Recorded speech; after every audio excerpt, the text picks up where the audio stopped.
Good afternoon. My name is Brandon Pugh. I'm a senior fellow with the R Street Institute, where I lead our data privacy and security research.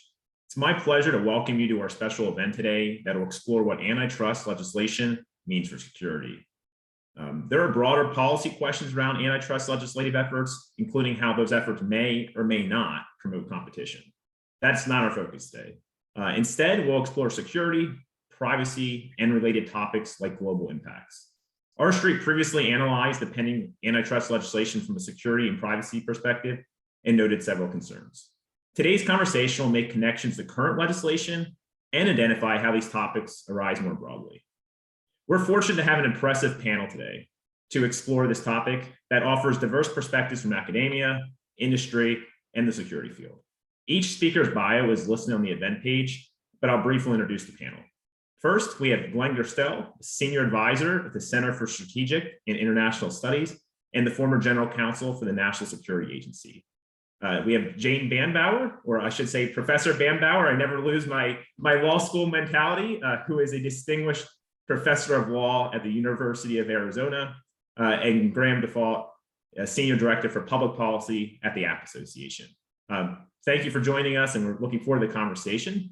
But then before we begin, I encourage you to ask questions throughout the panel, and we'll also leave room at the end for questions. So we're going to start right into the panel. I know there's a lot to cover. And first, I was hoping, Graham, you can just start us off. Let's start by briefly talking about the landscape of antitrust legislation, just to make sure everybody's in the same area. What are the main bills out there now, and where are they currently? Yeah, well, first of all, thanks for having me on the panel. It's an honor to be here with my fellow panelists, and appreciate the opportunity to share the member company's perspectives on it too. So just as scene setting, the couple of bills that we're tracking in this space, the American Innovation and Choice Online Act, that's ACOA, and then Open App Markets Act, OAMA. Both of the bills are sort of intended to prohibit certain activities by owners of major online platforms. And platforms are sort of online marketplaces that transact with both sides, so the consumers and the sellers, and they act as intermediaries there for transactions directly between those two groups. And ACOA is broader than OAMA insofar as ACOA applies to all the major kinds of platforms owned by really big companies over a certain size. So platforms like search, social media, retail, and software. OAMA, on the other hand, really applies very specifically to software platforms, that is, marketplaces facilitating software distribution app stores. So both take a sort of a belt and suspender approach to what is argued to be the problem, and they do it in a couple of different ways. So ACOA prohibits self-preferencing by platforms of their own or partners' offerings. And then B prohibits disadvantaging or limiting access by potential rivals. So belt, suspenders. And then OAMA very similarly sort of requires the ready availability of side loading, that is the ability for consumers to download software regardless of its source or provenance, and with some guardrails. And then B requires open access by the platform to operating system interfaces, software and device controls, development information to any developer, and it has to be on the same terms as is available to the platform's own business. So belt suspenders for both of them, and so that's kind of the basic outline. There are 10 different prohibitions in ACOA, for example, but they kind of fall into those two categories. But right now the bills are sort of in limbo because they have both passed the Senate Judiciary Committee, but in both cases, several senators from both sides of the aisle sort of expressed some reservations about the bills. And for some of them, they said, yes, I'll vote for it in committee, but please don't count on my vote on the floor unless and until we deal with the privacy and security and some of the other issues. So that's the status, and that's sort of the overarching description of what they do. Perfect. Yeah, that's helpful. And just to say to the other panelists, feel free to jump in at any point. We'll try to make this as conversational as possible too. But that's definitely helpful scene setting, because we've heard these names so many times, and you kind of lead us into our next segment, which is really what are the concerns there. But just starting at the textual level first, but looking at the text, there are provisions to account for security, but are they enough? And I know both, you and Glenn have followed the text very closely, and Jane as well. So if either one of you kind of want to touch on the actual text, then we'll start going into more of the broader issues. Brandon, I can jump in on that if you want. Please. First, again, let me echo Graham's comment about thanking you and R Street for setting this up. I'm happy to be on this panel and honored to be with the other panelists here. As Graham mentioned, let's just take the Senator Klobuchar's bill, the American Innovation Act, as an example. Although almost all the bills in this area have similar challenges. The short answer is that they do talk about exceptions for cybersecurity as a possible defense or excuse for taking action that is otherwise banned by the bills. But it's not really adequate. And let me, in order to explain that, let me take a step back and explain why using antitrust as a mechanism for going after the ills that are the object of this remedial legislation is probably not as good an idea as we would hope, because it just has inherent challenges. What do I mean by that? If we're using antitrust to go after unfair or inappropriate practices as perceived by the bill's sponsors in the technology area, we of necessity have to use broad language. Why? Because we're targeting future acts in an evolving technology. We don't know exactly where the technology is going. And if we want to prohibit certain kind of preferencing or discriminatory tactics in an area where we can't really predict the technology, we need to use broad language in drafting the bill. And that's the nub of the problem, because by using broad language, you're going to inadvertently scoop up some activity that you probably don't want to ban or don't want to outlaw. And putting in a couple of exceptions to say, well, to the extent that it deals with cybersecurity, it's okay, isn't adequate. And let me explain why in practical terms. If I were the general counsel of an online company and the CEO came to me and said, for example, now that this new law is in effect, we want to know if we can take down a particular piece, a particular website or someone who is accessing our platform inappropriately because of malware or spyware, and we think it's having a deleterious effect, but we're not 100% sure. We've seen some evidence of, et cetera. What do you think we can do, General Counsel? I would say, well, first, only in one section does Senator Klobuchar's bill have an express exception for a, quote, significant cybersecurity risk. So we're not quite sure what that means exactly. It's not defined. The other 9 prohibitions in the bill do not even have such an exception. And then there's an affirmative defense that we, our company, would have to prove in court. And the affirmative defense is quite narrow. It requires us to establish that our proposed action is reasonably tailored and reasonably necessary, and that we couldn't take this action, say taking off a malicious website, any other way. There's nothing else we could do. All we can do is take it down. So we have a pretty high burden to meet on this affirmative defense. And what would I say as the general counsel to the CEO, to him or her? I would say, look, under the statute, we're going to have the courts looking at very technical issues, algorithms, very technical details using broad language. And so as a result, I'm sorry, I can't give you real complete assurance that our action is going to be okay. I think we're going to be okay, but I can't say for sure. No CEO is going to risk the company's revenues and indeed their own compensation, as is targeted by these bills, with that kind of a real practical situation and risk. And that's the problem that I see with these using antitrust, which creates vagueness and uncertainty, which is not going to be in anyone's interest. Yeah, it's a helpful point. I know, Jane, you've focused on privacy a lot, and we're going to talk about that more substantively later. Do you have a similar view, or do you have a different view when it comes to privacy provisions in the bill, or any of them? Yeah, well, let me actually start with a slightly higher level observation, and then I'll comment on privacy, because I think it's kind of re-articulates anyways the higher level observation. I following up on what Glenn said, I think one challenge is that we're not quite sure how to define the harms that these antitrust bills are meant to tackle under the kind of old school, much, often ridiculed and derided version of antitrust theory. We're supposed to be looking at consumer welfare, and there's a lot of doubt about how to measure that in the digital economy. And I think that's fair enough, but it's still not absolutely clear that the largest tech platforms are either harming consumers through their bigness or are failing to innovate at a rate that they would under sort of more fulsome competition.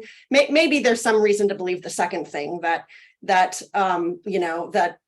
although Google is like almost every service that Google does, there's some other firm that also does that service, and they're in some sense in some competition at all times. On the other hand, though, I think at least we can point to some examples in the past where we might legitimately be concerned that these large tech platforms are kind of killing smaller companies in the cradle or acquiring them or that sort of thing. So I think there's reason. That's just a long-winded way of saying I understand why there's concern and a desire to innovate in competition law.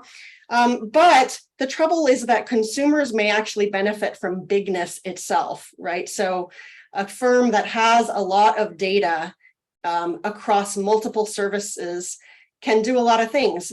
For security, they can see attacks faster and anticipate them and prevent them in a more wide-ranging way. When the same company runs your operating system and your services, there's certain performance advantages to that. So that's I think that's a challenge that's pressing against the intuition to just go after big because it's big. So with privacy specifically, I think it fits this tension. On one hand, what we all kind of want to see is an opportunity for a little guy, a small emerging company, to come up and actually take on a company of the size of Google or Amazon or something like that. And so these bills are meant to provide a route for that. They're meant to provide a manner for those, let's say a new app to get loaded onto anyone's phone with ease and without a potential competitor like Google chopping them off at the knees. On the other hand, little companies, they might grow into the companies that we we all benefit from and love in the future, but many of them also are these fly-by-night companies that actually do the most harm to consumers, the sort of Cambridge Analyticas, right? So one problem I have with this bill is that it kind of unintentionally requires by law something that everyone was upset about during the Facebook Cambridge Analytica scandal. What I mean by that is, the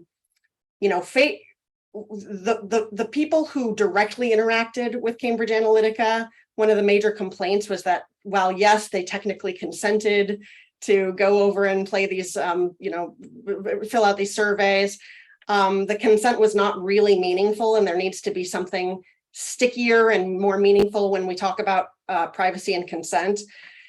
But as soon as we do that, we allow, so if we want to prevent a company like Cambridge Analytica from rerunning that playbook, it means that we're inevitably going to be giving the bottleneck tech companies, the app stores, some means of denying access because of privacy, consent, and concerns. And so, either we're going to have some privacy and security subterfuge where the companies get to kind of kick out little guys anyways, or at least they have the potential of doing that, or we're going to have a privacy and security problem, free for all.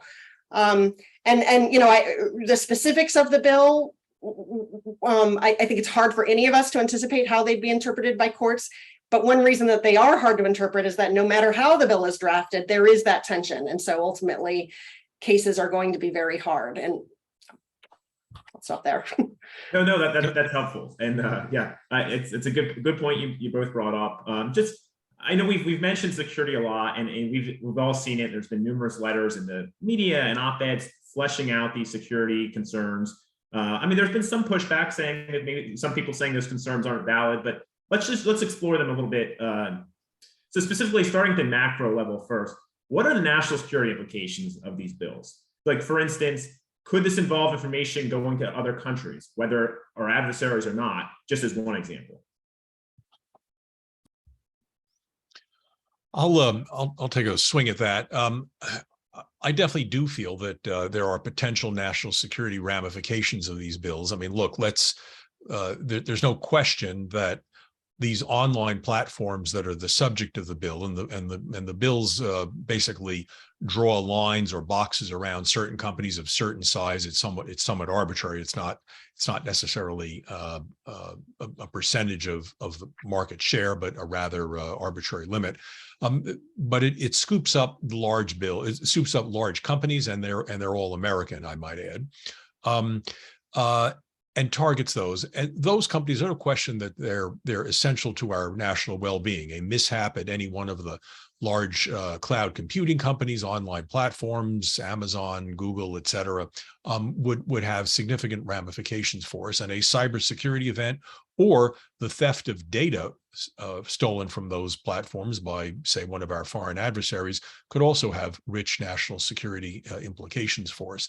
So I think when Congress is dealing with a technology such as this that is so intertwined with our national well-being and therefore national security, needs to proceed very cautiously. And that is one of the concerns I have. I am all in favor of regulating big tech to cure some of the abuses that we've seen, and we certainly have seen them in the data and privacy area. So I fully think that we need to address those with specificity. And where there are predatory or unfair practices, we have a rich history of our antitrust laws that could be deployed to deal with that. But in this case, using antitrust legislation presents some risks of the sort we've talked about before. And this is not an area, given that we're engaged in remedial legislation, this is not an area where we should take risks. In some cases, Congress is able to pass a statute and then see 2 or 3 years later whether it needs to be amended or changed. And a great example of that was the cybersecurity legislation of 2015, which required companies or encouraged companies to report cybersecurity incidents to the Department of Homeland Security. Almost no one did. Congress came back a few years later and fixed the statute to what we currently have. But in this particular case, if we find a few years later that as a result, Chinese companies have taken some market share away from American companies, and now Americans are using WeChat and Alipay to their disadvantage, I might add. That's going to be a national security issue, which is going to be very hard to fix by amending the statute. So this is an area where I believe we need to tread very cautiously and make sure we understand the national security risks and the implications of them before proceeding with legislation. Good point. Jinger or Graham, do you have anything to add to that? Well, I would, I think Glenn's right about each of those points. What I would add is that sort of on the micro level, as you're looking at the device security itself, and what is the impact of the new sort of legal framework on the way these companies have to deal with cybersecurity? I think the problem that we see is that because OWAMA in particular sort of requires both a mechanism by which to allow side loading and also an open access requirement, sort of has an effect of requiring the platform to maintain a default position of open access. And that's a technical result of a legal reality of liable unless you can find an exception, or as we discussed earlier, you can muster enough evidence to mount an affirmative defense. And the spy phone case is something that I would point to as a good illustration of what could happen. And this is a Federal Trade Commission complaint in 2021. They voted 5-0 to approve it and approve the consent order with the company, where the spy phone was sort of the legitimate purposes were employers being able to track what their employees do on their phones, all the way down to the messages they were sending, and that sort of granular. But it was also marketed as illicit stalkerware, the ability to stalk a victim or a target. And so the instructions that come along with the app are you have to undo the defaults on Android and allow side loading first, and then you have to go in and undo some of the default security settings. The FTC's complaint, listed all of these instructions and said that this is, part of the evidentiary base that we're, bringing to bear to show that this company is liable for illegal deception under the FTC Act, right? And unfortunately, ACOA and OAMA, as drafted, appear to sort of require Android and iOS to have those security features that have to be disabled by a company like SpyPhone or somebody using SpyPhone by default. So disabled by default, and that has the unfortunate effect of having those platforms sort of play whack-a-mole instead of at the outset limiting access as a default position. And it also, because you have to show an affirmative defense, unfortunately, you have to have a lot of high quality probative evidence that's very specific to the case at hand. And that all else equal means that you have to wait for this app to hurt a lot of people, and thus creating this evidentiary base and being able to show internally before a claim is brought to your general counsel, they have enough evidence to show that you can remove the app and not be liable for the consequences of the bill. So that I would add that to Glenn's excellent insights. And you had mentioned can I add one? Sure. Just a quick real world example. I mean, there's been some indication that Google changed its algorithms and applications for users in Ukraine to get air aid information because of the conflict. And so my point in raising this is this.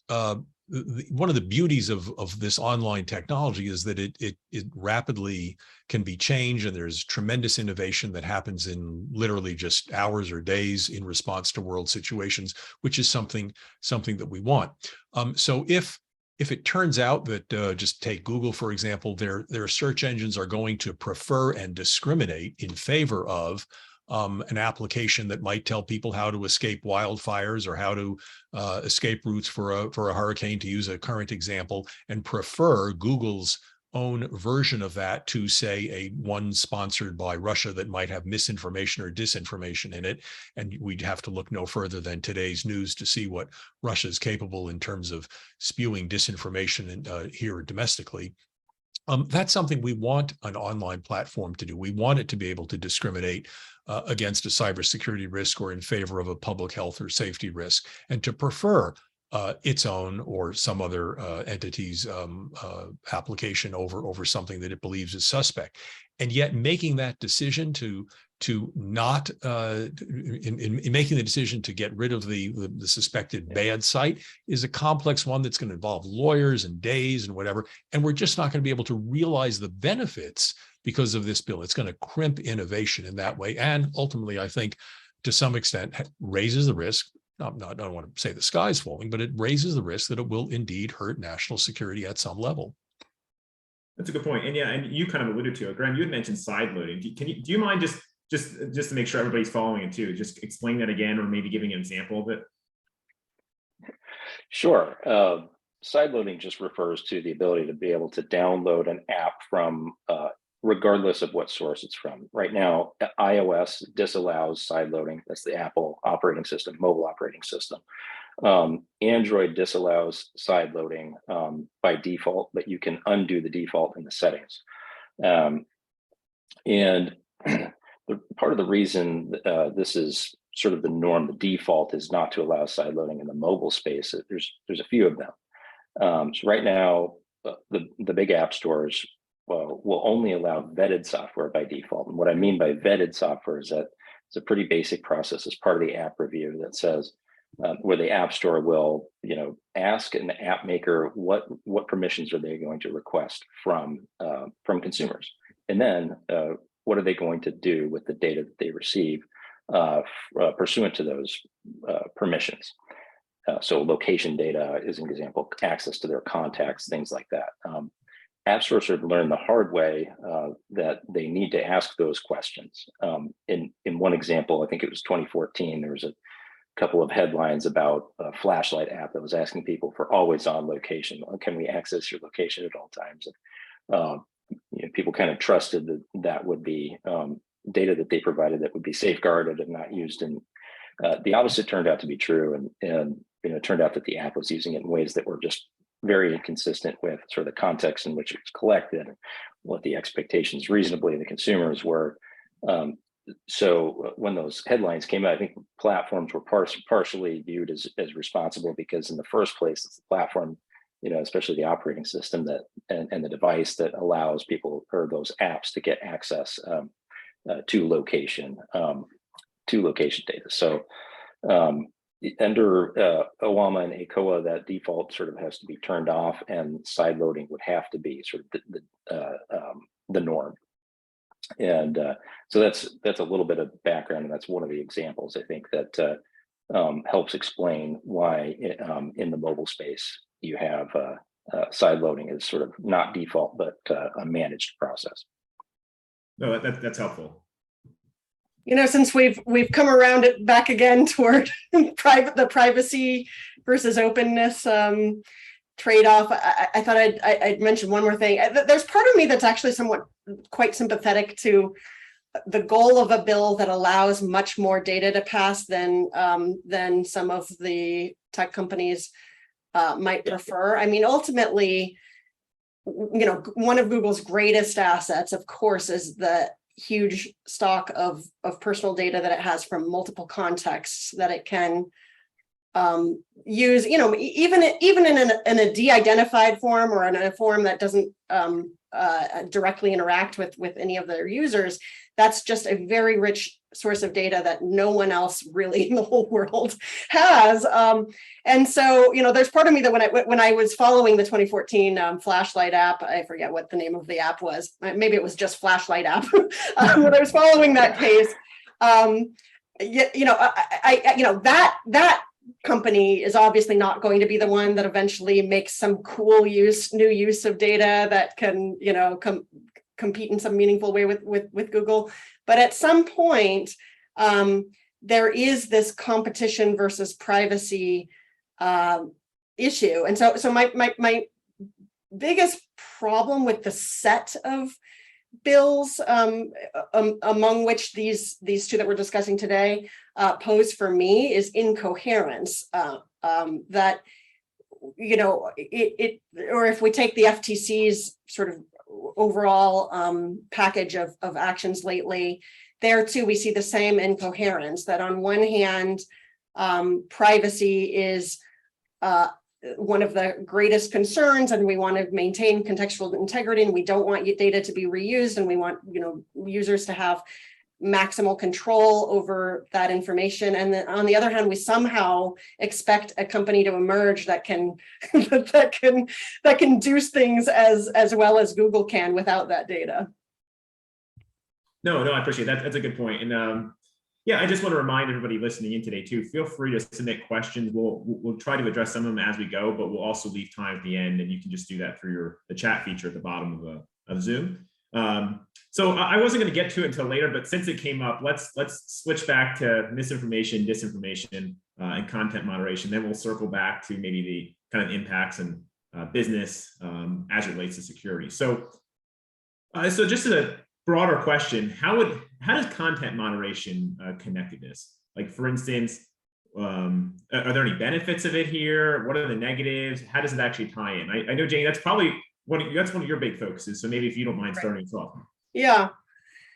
Okay. So one of the qualities of these bills is that there was a little bit of a strange bedfellows aspect to who was willing to support the bill, because it seemed, I'm speculating a little bit, but it seemed that at least some of Amy Klobuchar's Republican colleagues saw these bills as a way to prevent apps like Parler from being kicked out of the app stores. On the other hand, if that had been made explicit, many Democrats would not probably would not be at least as enthusiastic about the bills. And so I do think that even though it was rarely in clear terms discussed, at least on the floor, or in committee rather, lurking in the background is this prediction that both sides are making about whether these bills will or will not impede content moderation. I think on balance, they probably would, though. So the Open Apps Act, I think, Parler, a Parler or like Truth Social, if Truth Social were kicked off, I think that there would be a pretty straightforward claim that could be brought that other similar apps are treated differently. And then Google or Apple, the maintainers of the app stores would have to rely on some pretty narrow exceptions related to health and safety. So there is no exception for misinformation or for compliance with content moderation rules. There's not an exception of that sort built into these bills. The ACOA, is that the other one? The bill might even be worse because at least there's one credible reading of it that would suggest that even Facebook couldn't decide between advertisers or sponsored content, what gets favorable treatment. Graham made a face, so maybe I'm wrong about that, but I'll let him slip in. So then, if that reading is plausible, then there's a possible route to a lawsuit for anyone who's trying to pay to promote their content on Facebook or some social networking site, and could again argue that they're not being treated in parity with the company's business partners. And again, the only exception would be this sort of health and safety exception. So this does seem to be it seems to be a big issue. It might even be a wedge issue, because my understanding is that Klobuchar was not willing to make explicit an exception that clarifies this in terms of it not intended to affect content moderation. And so definitely a problem. Graham, did you have a follow-up on that?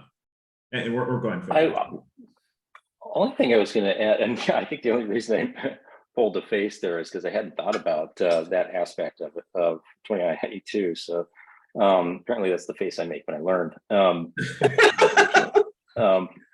But I was really interested when folks from the right side of the aisle,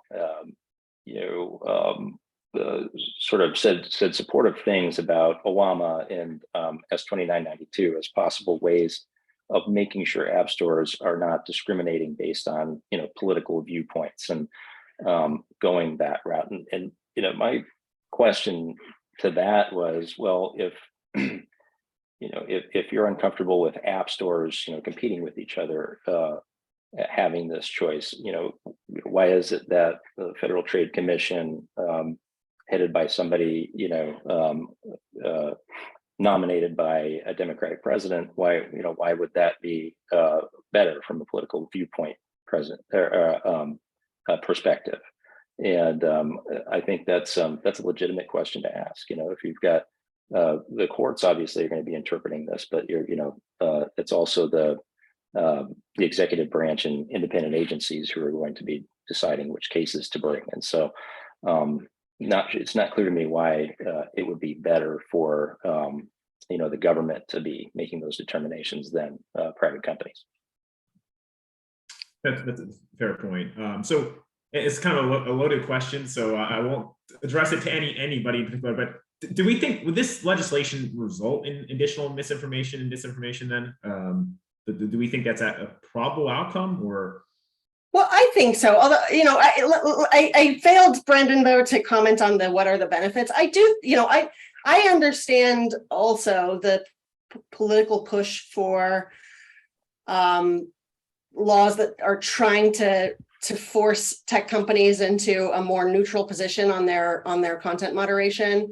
I don't myself have a strong opinion about whether or the degree to which tech firms are biased, but my instinct and the examples I run across do suggest that there's some bias, quite a bit of bias.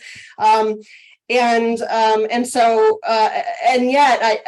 I still think on balance, something like the Texas law that is, I guess, about to go into effect, that is going to require neutrality, is going to be a big mess. There's a vast difference between wishing and wanting that private companies to enforce their own rules evenly versus allowing basically forbidding any content moderation at all. There's a reason we're not all on 4chan and 8chan and never were, right? And so on on balance, I think that that the benefits are not nearly as great as even, sort of aggrieved Republicans might think. Perfect. And what are the security concerns too with misinformation, disinformation? I know, Glenn, you alluded that earlier as well. Sure. I mean, look, this is, as the professor said, this is an inherently very tricky and difficult area. Other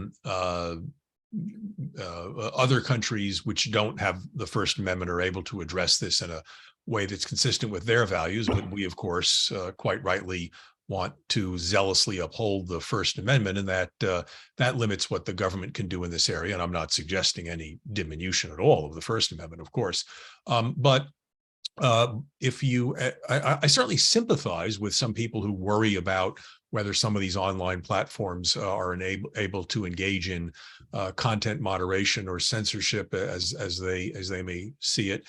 But I think at the end of the day, the reverse is going to hurt us more. Going to an online platform and saying you have to be completely neutral and essentially allow everything under subject of civil penalties if you make a mistake, is dangerous for our national security, because it's going to mean that inevitably some more extreme sites will be permitted online. So if an online company faced with this legislation has to have second thoughts about whether to take down a neo-Nazi site that is spewing disinformation, that's not going to be a good outcome for us. So I think on balance, I'd rather have online platforms making that determination. There are certainly steps we can take to make their determinations more public. We can get a better understanding of the algorithms they do. They can be required to do more disclosure. We can have more competition of online platforms that would enable people to choose which ones they gravitate to more. We certainly have that in the broadcast and cable TV area, where some TV channels seem to be more liberal and others more conservative, and everybody seems fairly happy with that arrangement in terms of offering choices. So while there are abuses that we definitely should address, it's by no means clear to me that simply saying to big companies and arbitrarily defining them that way and tying their hands as to content moderation is going to lead to a good outcome. I think, in fact, as Jane said, I think it may lead to more misinformation and disinformation. Again, not a good outcome for us.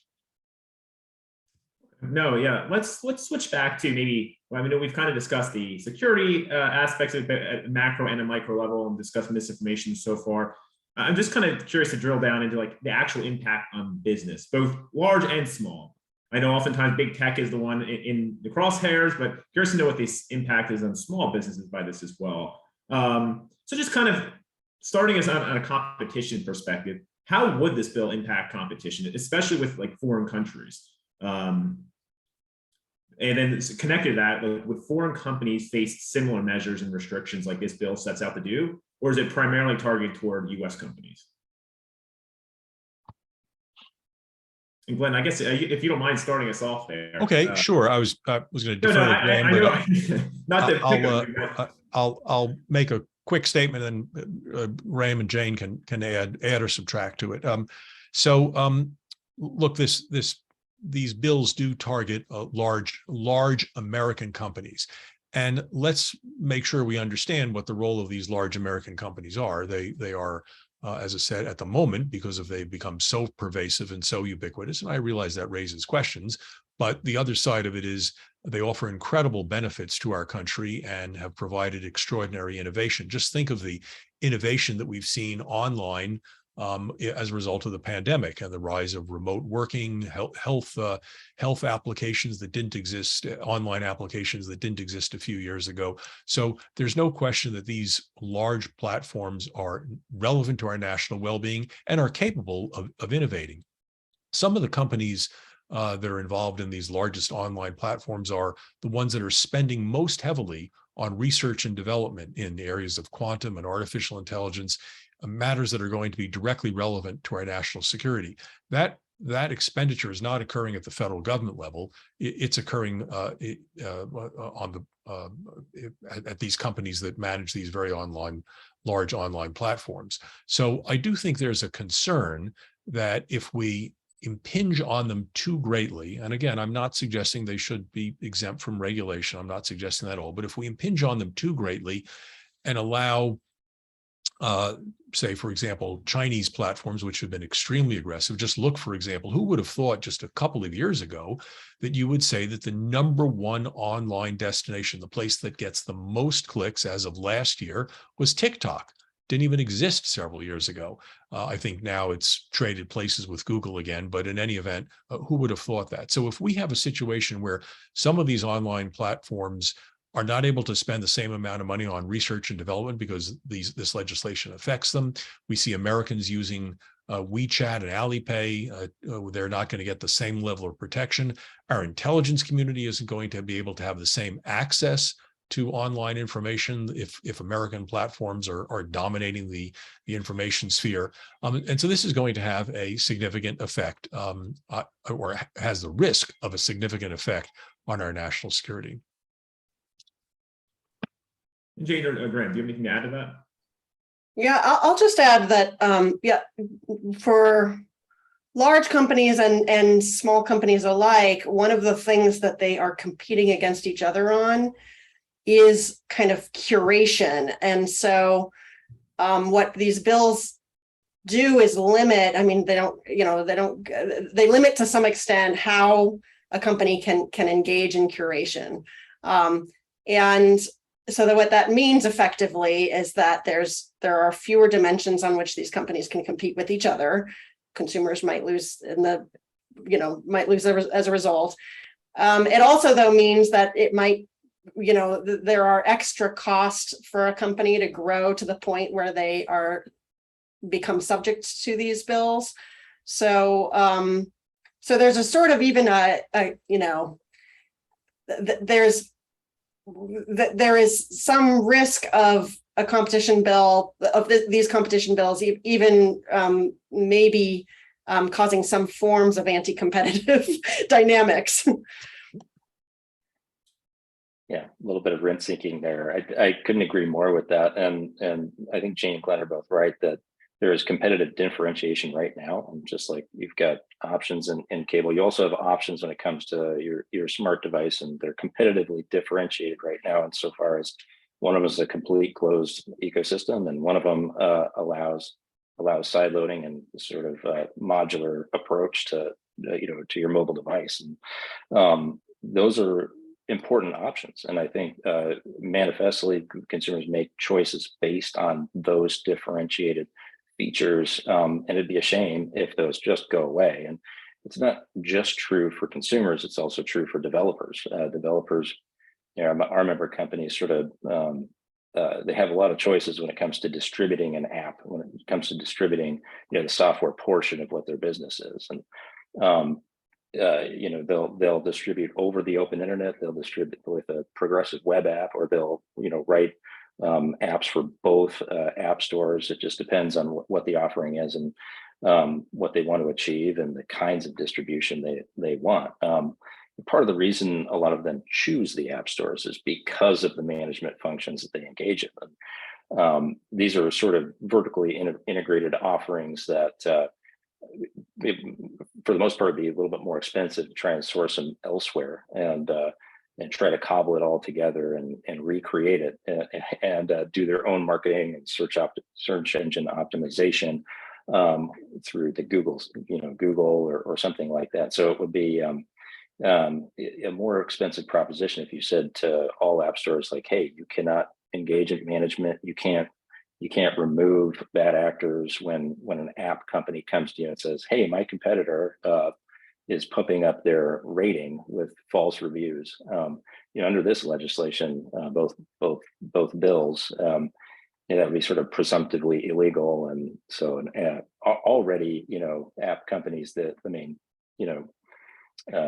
main thing they want out of app stores is faster response times, more personal contact and responsiveness in terms of being able to get rid of the copycat app that's popped up on the European store or the Chinese store or something like that. And so if you presumptively outlaw that kind of management function, all you're really doing from our member company's perspective is take away one of their options, distribution options, and just so happens to be one of the cheaper and more effective distribution options that they have available to them right now. So yeah, the overseas, we're seeing the DMA over in Europe, and they don't make too much of a fuss about the fact that that really is to advantage European competitors, and to better enable them to compete with large American companies that already have established platforms and lots of good customers in Europe. And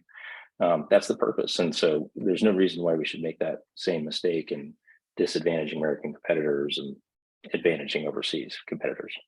And then I know your membership's fairly diverse, but even looking in the US, would security enforcement vary between small app developers and large app developers?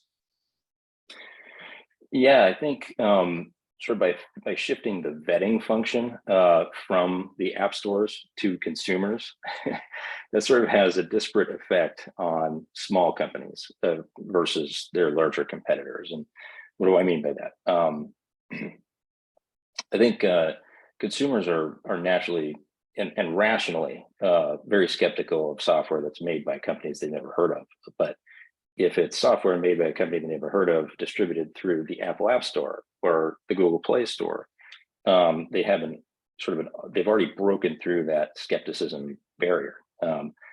Now, companies that are really big and established don't necessarily have to worry about that quite as much. So if you're if you're a small company and you're trying to make sure that people feel comfortable downloading an app that you make, without the app stores and without sort of the management function, you have to spend a lot of time and effort, not on physical capital or infrastructure, but on breaking through that lack of trust barrier that is sort of the default. And so, a consumer, when they have to perform the vetting function and when they have to sort of say, all right, is this app legitimate? I've never heard of the company. They have it's sort of a crossroads. They can either do a bunch of research on the company and say, all right, it's not going to compromise my device. The permissions they ask me for, they're going to do what they say they're doing with my data, and they're not going to upset my expectations. They're not going to spy on me. And so they can do all that sort of research on their own or rely on some other intermediary, or they can say, look, I'm going to take a pass on this, especially if they're like at a restaurant and this is the app that the restaurant wants you to use as a loyalty program or something like that. It's a decision that you make sort of on the fly often. And that's the benefit and sort of the drawback of software in the mobile space. Oftentimes you're going to go with option 2 and say, I'm not going to download this thing. I'm just going to download the option that's made by the company that I recognize, that's a trusted, company. And that's what sort of separates my member companies from the interests of a large established player like Epic Games or Spotify, two companies that have said, look, we want this legislation because we want to make sure that we have distribution on the app stores. And we don't want to have to overpay for that distribution. It's part of what it comes down to. And so the remedy that they're looking for right now would sort of disproportionately impact and disadvantage small companies because it takes away that management function that the small companies rely on much more than the bigger companies. It's kind of like a seal of approval, it sounds like, that consumers would rely on Apple and Google's seal of approval, and now they can't rely on. And I might add, oh, go ahead. No, I might add that there's been relatively little evidence, certainly to my mind, very little compelling evidence that shows exactly what the nature of the problem is. I mean, there's been talk that the big online platforms are crimping the little guy and preventing little small app developers from coming in. But the evidence is to the contrary. There are constantly new products coming on to app stores from both big and small developers. We saw the innovation that these platforms were capable of during the pandemic with extraordinary innovation and all sorts of new benefits available to the consumer. So that's not a sign of an industry that's stifling new ideas.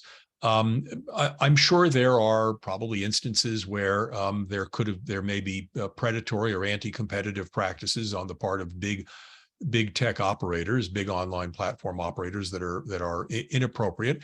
And by all means, let's use the existing antitrust laws, the Clayton Act, the Sherman Act, to go after improper and unlawful anti-competitive practices. The problem, as I said, I'm now repeating myself, but using this kind of legislation is that it's both overbroad and insufficiently broad at the same time, and that's the difficulty with using these kind of vague concepts to go after business practices that we can't yet define and for which we have not yet identified a specific harm thus far. Yeah, and I see we have, you kind of raise an audience question, and we have just to know, we have about 8 or 9 minutes left. So if you have questions, feel free to keep sending them in. Would a more narrow bill be a better approach, in this case? So I can address that question. I think one of the things that we would like to see happen is for Congress to really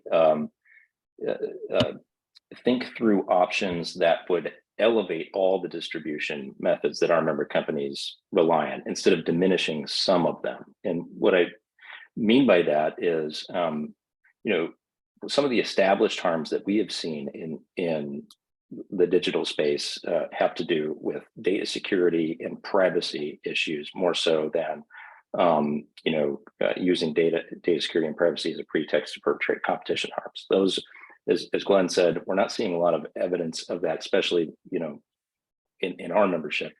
What we are seeing evidence of is sort of this unfair treatment of our member companies and other competitors in the app economy as not being serious about protecting privacy and security, because we have had incidents and big headlines around that. So I would think of a federal privacy law as something that would help our member companies quite a lot by helping companies earn trust through compliance when they distribute on the open internet as well as in the app stores. And so to Jane's description of being listed on the big app stores as being an imprimatur or like a certification of meeting threshold requirements, I think that would, a federal privacy law and a data security set of requirements to go along with it would go some distance toward helping accomplish that in other distribution methods like over the open internet. Basically. Yeah, I completely agree. I think that would be targeted at one of the ills that is the subject of the current antitrust legislation, and would do so in a far more effective way, and would really help address the problem. and Jane, do you agree with that, or what were your thoughts? Well, so what I agree with is that the subtext of what Graham and Glenn are both saying is that the target of these bills is not really clear, and if we make it clear, if the harm to consumers is related to privacy, we should fix privacy. Yep. Now, if we talk about whether the federal privacy bill that's also being considered right now is a good idea, I think you'll start seeing this panel split apart.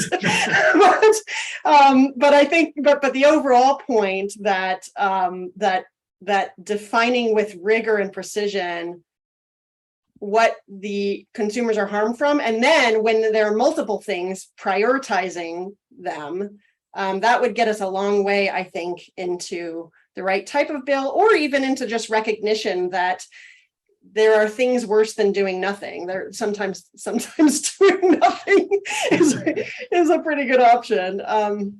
Yeah. So Jane, I'm going to mark you down for a future panel on data privacy and security legislation. Okay. No, yeah, that's a passion of mine, and contrary to popular belief, I did not pay the panel to bring ADPPA up in this conversation regarding federal privacy legislation. Yeah, I know we're running short on time, and we could probably continue this conversation all day. If there's a final audience question or two, I know we've answered a number of them already. Happy to come to them, but if not, have a question. Sure. So Graham mentioned, you mentioned DMA in Europe being clearly designed to give European companies a leg up so that they could compete with the American companies. I think that's true. I don't even think you have to be that cynical to believe that that's true. But do you think it's actually going to work as designed under those terms? The reason I ask is the DMA probably isn't old enough, or we probably don't know yet. But GDPR also probably had somewhat of that intent. And the way websites handled GDPR once it went into effect was by tossing all of the small B2B companies that weren't Google, but keeping Google Analytics and other service providers that were big and American, because they knew, first of all, maybe those companies were giving more value anyways, but also they knew that they would be in compliance. They knew that they'd be in less, or that at least they'd try to be in compliance. And so it was less risky than the smaller, potentially European companies. So Graham, do you have any kind of sense? That's a really good question. Yeah, two observations, I guess, on that. Hello. I think first thing to draw out, and you references that DMA has yet to be implemented, and so they've got all of these decisions to make on the margins about how broadly to impose the non-discrimination requirements and in which context and in what combination. And so all those questions have yet to be answered, and they're being pretty open about inviting all comers to opine on that, and that's been really good. There's also secondly, the nature of European law seems to be a little bit more